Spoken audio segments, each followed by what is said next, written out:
प्रिय बाळांनो, बालसवंगडीमध्ये तुमचं स्वागत आहे. चल रे भोपळ्या, टुनुक टुनुक टुनुक टुनुक. लहान मुलांसाठी मजेदार गोष्ट. एक होती म्हातारी.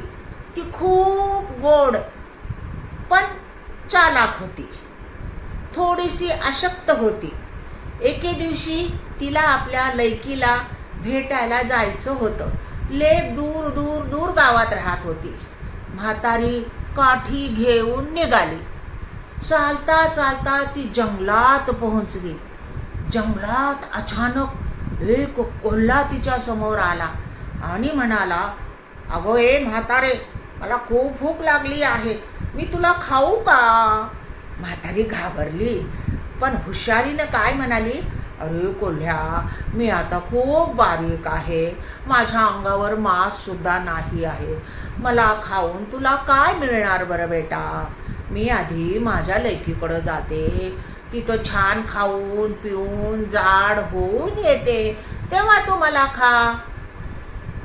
बर, कोल्हा म्हणाला, ठीक आहे, पण परत येताना विसरू नकोस हा.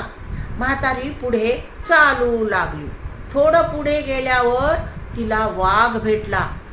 तो काय म्हणाला, म्हातारे म्हातारे, मला खूप भूक लागली आहे, मी तुला खाणार. म्हातारी पुन्हा म्हणाली, अरे वाघोबा, मी आता बारीक आहे, अशक्त आहे, लेकीकडं जाते, तुपोळी खाते, जाड होऊन येते, मग येताना मला खा. वाघ म्हणाला, ठीक आहे, पण परत ये हा. म्हातारी पुढे गेली. तिला अस्वल भेटला. अस्वल ही तिला खाणार होता. म्हातारीने त्यालाही तसंच सांगितले.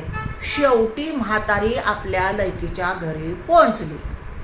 लैक खूप खूप खुश झाली तिच्या आईला बघून. तिने तिच्या आईला भरपूर खायला प्यायला दिलं. पोळी भाजी लाडू तूप भात. काही दिवसात म्हातारी जाड झाली. म्हातारी म्हणाली, आता मला घरी जायचं आहे, पण जंगलातले प्राणी मला खातील, मग आता काय करू मी? मग लेकीने एक युक्ती काढली. एक मोठा भोपळा आणला.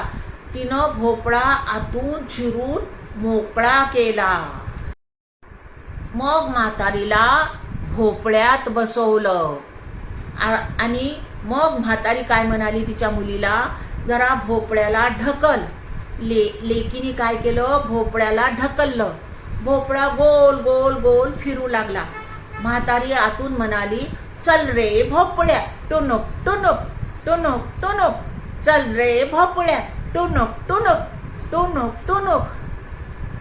भोपळा जंगलात पोहोचला. कोल्ह्यानं भोपळा पाहिला.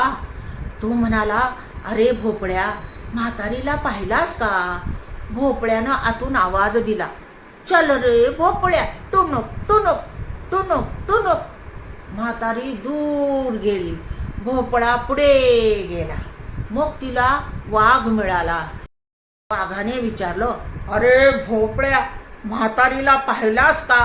भोपळ्यातून पुन्हा आवाज आलो, चल रे भोपळ्या, टुनुक टुनुक टुनुक टुनुक. म्हातारी गेली दूर दूर. भोपळा पुढे गेला. अस्वल भेटला.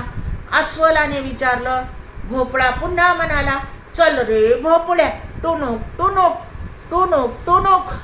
म्हातारी गेली दूर दूर. भोपळा गोल गोल फिरत म्हातारीच्या घरी पोहोचला.